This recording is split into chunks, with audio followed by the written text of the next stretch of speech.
অবশেষে উড়ল ইরানের সিমর্গ। আকাশে যেন পৌরাণিক পাখির ডানা, বাস্তবে তেহরানের প্রযুক্তির জয়।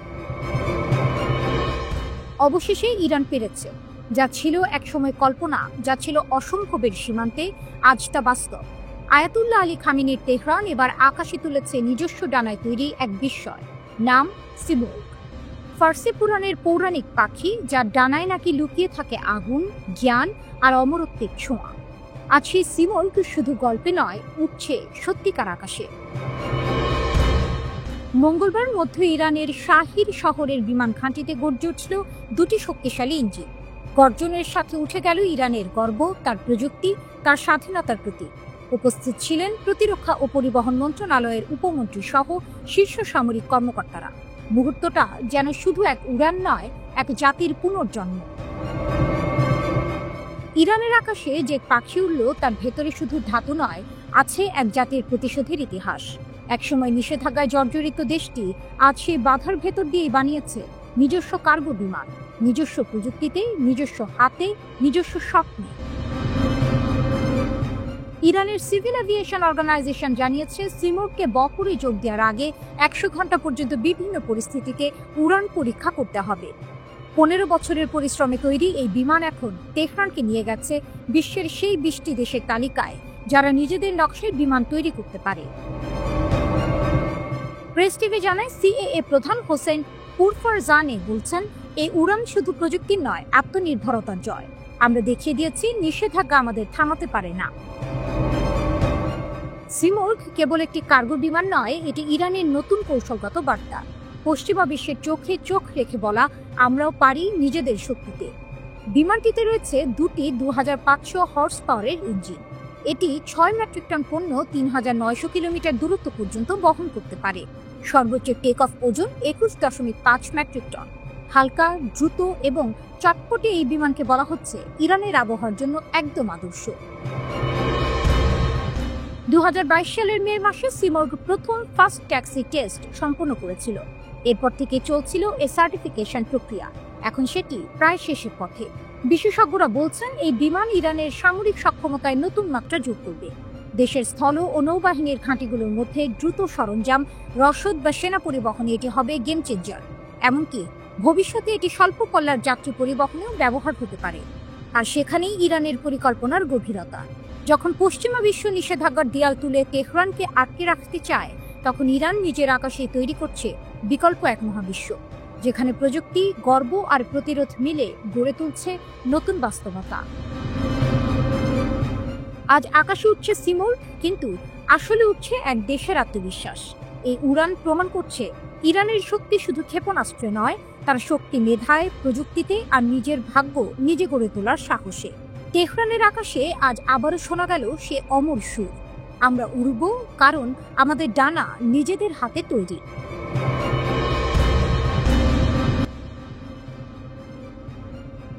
রাফায় আবারও আগুন, যুদ্ধবিরতির ছাই থেকে জেগে উঠল হামাস। গাজার দক্ষিণে রাফা যুদ্ধবিরতি ভেঙে পড়েছে, আর সেই ধ্বংসস্তূপের ভেতর থেকে উঠে এসেছে পুরনো ছায়া হামাস। ইসরায়েল দাবি করেছে, রাফায় তাদের সেনাদের উপর হামলা চালিয়েছে হামাসের যোদ্ধারা। আরপিজি রকেটের গর্জন, স্নাইপারের গুলি, সব মিলে সেই দুপুরটা পরিণত হয়েছে যুদ্ধক্ষেত্রে। ইসরায়েলি সেনাবাহিনী নিশ্চিত করেছে 37 বছর বয়সী মাস্টার সার্জেন্ট ইয়োনা এফ্রেইম বেলবাউন ঘটনাস্থলে নিহত হয়েছেন। পশ্চিম তীরের নেরিয়া বসতির এই সৈন্য ছিলেন ভারী অস্ত্র চালনায় বিশেষজ্ঞ। আইডিএফ বলছে, হামাসের যোদ্ধারা সুড়ঙ্গ থেকে উঠে এসে আচমকা আক্রমণ চালায়, আরপিজি ছোড়ে, দূর থেকে গুলি ছোড়ে। মুহূর্তেই বিশৃঙ্খলা ছড়িয়ে পড়ে রাফার জেনিনা এলাকায়, যা এখন ইসরায়েলের দখলে।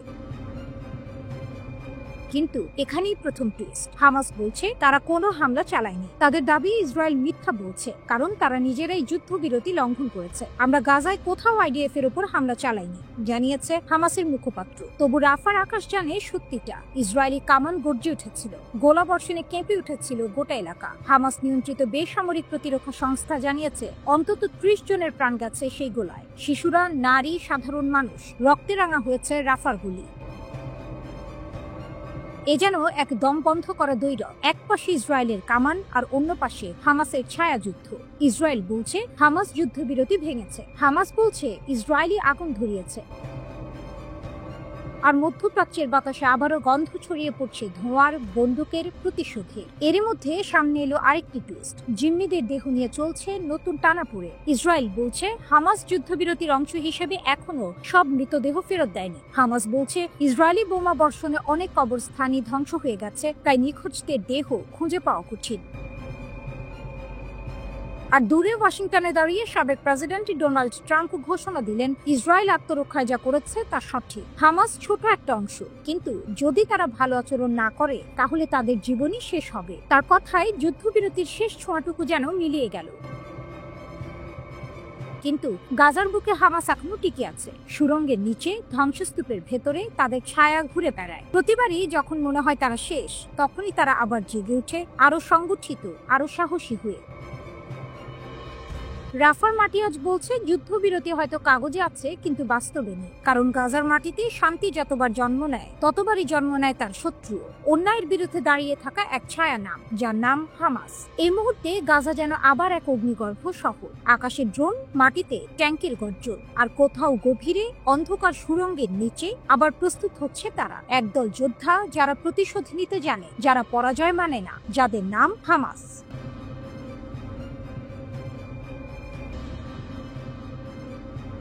ট্রাম্পের নতুন দাবি, ইরানের পাল্টা জবাব, আমাদের শক্তি পরমাণু নয়, আমাদের শক্তি স্বাধীনতা।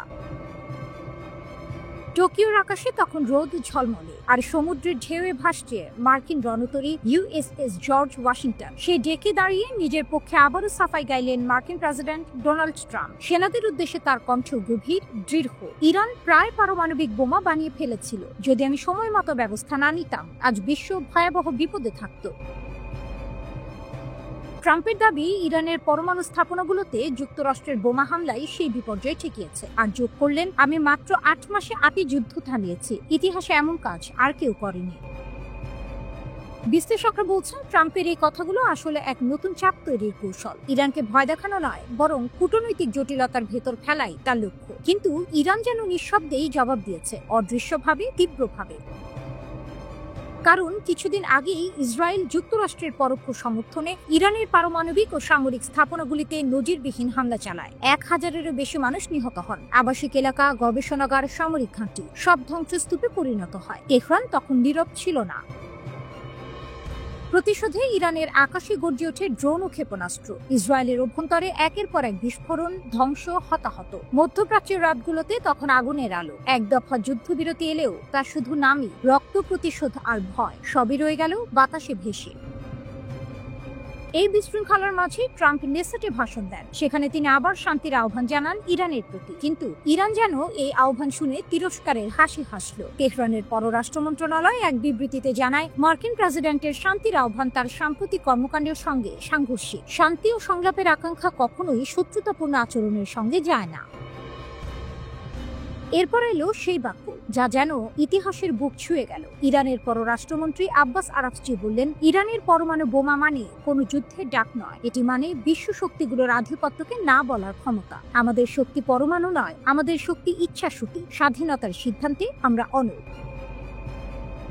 তার কণ্ঠে শোনা গেল সেই বিপ্লবী প্রতিধ্বনি যা 1979 থেকে আজও বদলায়নি। তিনি আরো বলেন, আমাদের কর্মসূচি সম্পূর্ণ শান্তিপূর্ণ এবং বৈধ অধিকারের উপর প্রতিষ্ঠিত। ইরান কোনো দেশকে ভয় পায় না, তবে সম্মানের ভিত্তিতে কথোপকথন চায়। শেষে আরাকচির বার্তা যেন মার্কিন নীতিকে লক্ষ্য করে, যতদিন যুক্তরাষ্ট্র নেতিবাচক দৃষ্টিভঙ্গিতে থাকবে, সম্পর্ক কখনোই স্বাভাবিক হবে না। ইরানি জাতির সঙ্গে জোর করে কথা বলা যায় না, যুক্তির ভাষাতেই উত্তর দিতে হয়। এই হলো ইরানের জবাব। না কোনো পরমাণু প্রদর্শন, না কোনো কূটনৈতিক নাটক, শুধু এক অটল ঘোষণা, ইরান পরমাণু শক্তি নয়, এক আদর্শ শক্তি। যে শক্তি ঝড়ের মধ্যেও বলে যায়, আমরা মাথা নত করব না, আমরা স্বাধীনতার সন্তান। আর সেই মুহূর্তেই মনে হয় যুদ্ধবিরতির নিচে যে আগুনটা ঘুমিয়ে আছে, তার শিখা এখনো পুরোপুরি নিভে যায়নি।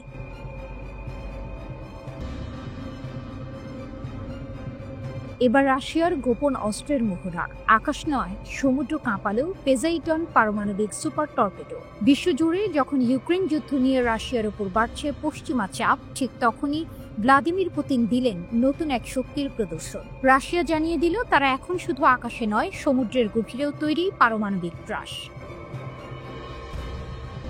এবার সফলভাবে পরীক্ষা চালানো হয়েছে বিশ্বের সবচেয়ে ভয়ঙ্কর টর্পেডো পজেইডন। গ্রিক পুরাণের সমুদ্র দেবতা পজেইডনের নামে নামকরণ করা এই অস্ত্রের শক্তি যেন তারই মতো অপ্রতিরোধ্য। এরকম আর কিছু পৃথিবীতে নেই, পুতিনের ঘোষণা। মস্কোর এক হাসপাতালে ইউক্রেন যুদ্ধের আহত সেনাদের সঙ্গে চা পান করছিলেন পুতিন। সেখানে হঠাৎ ঘোষণা দেন তিনি, আমরা সফলভাবে পজেইডন নিউক্লিয়ার সুপার টর্পেডোর পরীক্ষা সম্পন্ন করেছি। তার কণ্ঠে ছিল ঠান্ডা আত্মবিশ্বাস। এটি আমরা শুধু সাবমেরিন থেকে উৎক্ষেপণই করিনি, বরং এর পারমাণবিক শক্তি ইউনিটও চালু করেছি। এটি নির্দিষ্ট সময় ধরে নিখুঁতভাবে কাজ করেছে। এই ধরনের প্রযুক্তি পৃথিবীর আর কোথাও নেই। পজেইডনকে আটকানোর কোনো উপায় নেই। এ এক ঘোষণাই নয়, এটি যেন পশ্চিমা বিশ্বের উদ্দেশ্যে পাঠানো বার্তা। রাশিয়া এখনো খেলায় আছে এবং আগের চেয়ে অনেক বেশি প্রস্তুত। সমুদ্রের নিচে ধ্বংসযজ্ঞের অজানা সাম্রাজ্য সামরিক বিশ্লেষকদের ভাষায় পজেইডন হলো এক চলমান বিপর্যয়। এই টর্পেডো যদিও উপকূলীয় কোনো অঞ্চলে বিস্ফোরিত হয়, তাহলে সৃষ্টি করতে পারে ভয়াবহ তেজস্ক্রিয় সুনামি, যা মুহূর্তে মুছে দিতে পারে সমুদ্র তীরবর্তী শহরগুলোকে।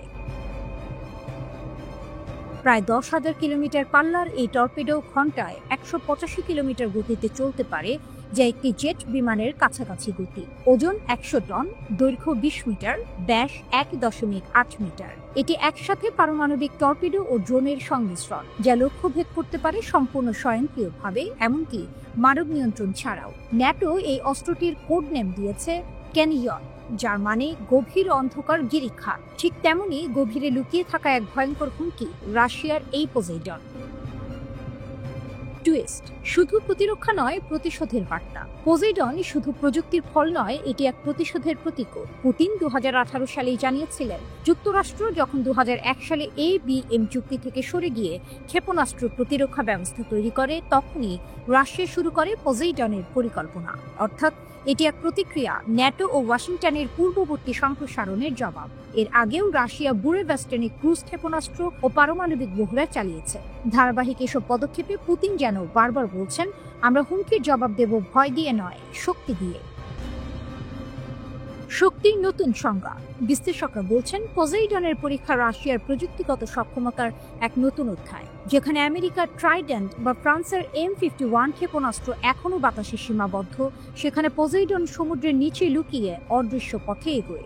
এমন এক অস্ত্র যাকে রাডারে ধরা যায় না, থামানো যায় না, আর যেটি বিস্ফোরিত হলে শুধু একটি শহর নয়, বদলে দিতে পারে পুরো মানচিত্র। আকাশে স্যাটেলাইট, স্থলে সেনা, আর সমুদ্রের নিচে পজেইডন। বিশ্ব রাজনীতির নতুন ত্রিমাত্রিক শক্তি সমীকরণে এখন রাশিয়ার নামটাই সবচেয়ে ভয়াবহভাবে উচ্চারিত হচ্ছে। রাশিয়ার হাত ধরছে ইরান, আকাশ যুদ্ধে ফিরে আসছে তেহরানের শক্তি। অবশেষে তেহরান পাল্টা চাল দিয়েছে। যে দেশ একসময় ইসরায়েলি আকাশ অভিযানের সামনে অসহায় হয়ে পড়েছিল, আজ সেই দেশ আকাশে ফের গর্জে ওঠার প্রস্তুতি নিচ্ছে। যুক্তরাষ্ট্র ও ইসরায়েলের যৌথ হামলায় পরমাণু কর্মসূচি ধাক্কা খেলেও এখন ইরান ঝুঁকছে নতুন প্রতিরক্ষার দিকে, আকাশ শক্তির পুনর্জাগরণে। এবার ইরানের হাতে উঠছে রাশিয়ার তৈরি বিশ্বের অন্যতম ভয়ঙ্কর যুদ্ধবিমান Su-35। এই যুদ্ধবিমানকে অনেকে বলে আকাশের শিকারি বাজ। ইউক্রেন যুদ্ধের পর রাশিয়া আর কোনো দেশের সঙ্গে এত বড় সামরিক চুক্তি করেনি, কিন্তু ইরান করেছে। ফাঁস হওয়া এক গোপন নথি বলছে, তেহরান $650 কোটি বিশাল চুক্তি করেছে মস্কোর সঙ্গে। চুক্তি অনুযায়ী রাশিয়া ইরানকে দেবে 48টি super Su-35 multi role fighter jet. আর এই খবরে কেঁপে উঠেছে মধ্যপ্রাচ্যের আকাশ শক্তির ভারসাম্য। রাশিয়ার রাষ্ট্রীয় প্রতিরক্ষা সংস্থা ও তাদের সহযোগী সংস্থা KAI থেকে ফাঁস হওয়া নথিগুলো প্রকাশ করেছে ইউক্রেনীয় হ্যাকাররা। সেসব অনুযায়ী বিমানগুলো ইরানের ইস্পাহান প্রদেশের শাহিদ বাবাই বিমান ঘাঁটিতে সংযোজনের প্রস্তুতি চলছে। বিশ্লেষকরা বলছেন, এই জেটগুলো যুক্ত হলে ইরানের বিমান বাহিনী বদলে যাবে পুরোপুরি। ইরান এতদিন রাশিয়ার পুরনো MiG-29 এবং আমেরিকান আমলের F-14 বিমান দিয়ে আকাশ পাহারা দিত। কিন্তু গত জুনে যখন ইসরায়েল অত্যাধুনিক যুদ্ধ বিমান নিয়ে তেহরান থেকে মাত্র 80 কিলোমিটার দূরে বোমা বর্ষণ করে, তখন ইরান প্রতিরোধে পাঠাতে পারে কেবল একটি পুরনো MiG-29। ফল, দুইটি F-14 ওড়ার আগেই ধ্বংস। এই ঘটনার পরে তেহরান বুঝেছিল শুধু মিসাইল বা ড্রোনে হবে না, চাই আধুনিক আকাশ প্রতিরক্ষা। তাই এবার রাশিয়ার দিকে হাত বাড়িয়েছে ইরান। কেন এত সমালোচনায় Su-35? এই যুদ্ধ বিমান রাডারে প্রায় অদৃশ্য। আছে উন্নত ইনফ্রারেড সেন্সর ও অতি দ্রুত গতির মিসাইল সিস্টেম। এটি একসঙ্গে 12টি পর্যন্ত আকাশ থেকে আকাশ ক্ষেপণাস্ত্র বহন করতে পারে। আক্রমণ ও প্রতিরক্ষা দুই দিকেই সক্ষম। রাশিয়ার ভাষায় একটি বিমানই একটি স্কোয়াড্রন।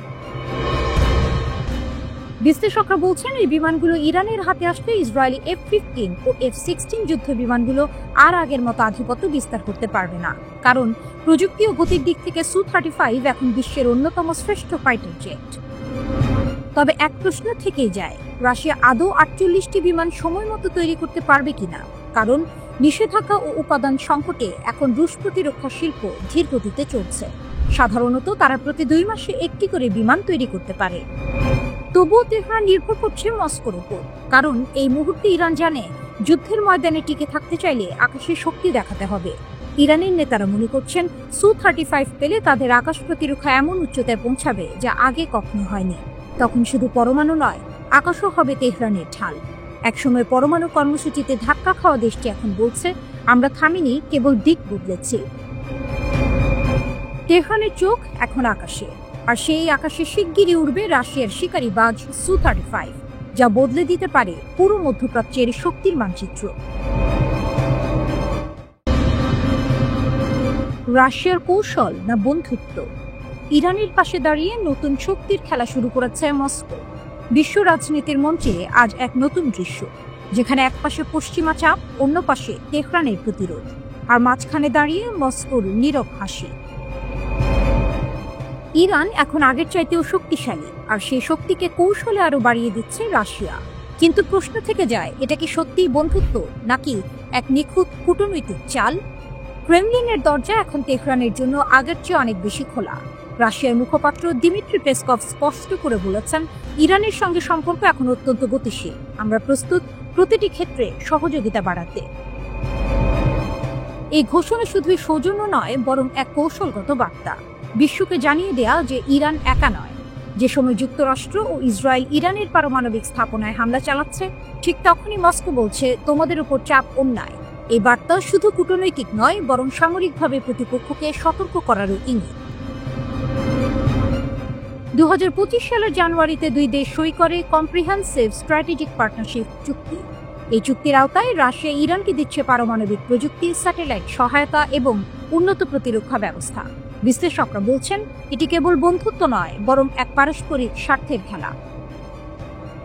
রাশিয়া চায় মধ্যপ্রাচ্যে একটি নির্ভরযোগ্য মিত্র, আর ইরান চায় পশ্চিমা নিষেধাজ্ঞা ও মার্কিন চাপের বিরুদ্ধে এক পরাশক্তির ছায়া। দুই দেশের এই স্বার্থের সংযোগই আজ নতুন শক্তির জোট তৈরি করছে। তবে এই সম্পর্কেও আছে রহস্য, কারণ পশ্চিমা গোয়েন্দারা দাবি করছে রাশিয়া ইরানের শাহেদ ড্রোন প্রযুক্তি ব্যবহার করে নিজস্ব ড্রোন তৈরি করেছে গেরান নামে, অর্থাৎ ইরানের প্রযুক্তি রাশিয়া ব্যবহার করছে, কিন্তু কৃতিত্ব নিচ্ছে নিজে।